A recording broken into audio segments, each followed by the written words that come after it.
మీ ఫోన్ని ఒకసారి ఛార్జింగ్ పెడితే లైఫ్ లాంగ్ ఛార్జింగ్ ఉండిపోదు కదా. అలాగే కాస్మెటిక్ ప్రొసీజర్ రిజల్ట్స్ మీకు ఒక్క సిట్టింగ్లో ఎలా వస్తుంది? రాదు.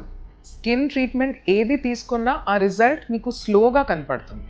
లేజర్, మైక్రో నీడ్లింగ్, ఆర్ఎఫ్ ఇవి అన్నీ కూడా మీ స్కిన్ని స్టిమ్యులేట్ చేస్తాయి. సో ఈ ప్రాసెస్ కొంచెం టైం తీసుకుంటుంది. So you need to stay consistent. For ఎగ్జాంపుల్గా డర్మల్ ఫిల్లర్స్ లైఫ్ అంటే 12 to 18 months. సో మీరు ఎవ్రీ 12 to 18 months రిపీట్ చేసుకోవాలి. అప్పుడు రిజల్ట్ మెయింటైన్ అవుతుంది. స్కిన్ బూస్టర్స్ అయితే ఎవ్రీ 6 to 9 months చేయించుకోవాలి. Botox every 4 to 6 months repeat చేయించుకోవాలి. పిఆర్పి, జిఎఫ్సి, కెమికల్ పీల్స్ ఇవి అన్నీ కూడా 4 to 6 weeksలో రిపీట్ చేయించుకోవాలి. Laser skin tightening every 6 to 12 months చేయించుకోవాలి. ఇవి అన్నీ కూడా క్లినిక్లో ప్రొసీజర్స్ చేయించుకున్న తర్వాత మీ హోమ్ స్కిన్ కేర్ రొటీన్ చాలా ఇంపార్టెంట్.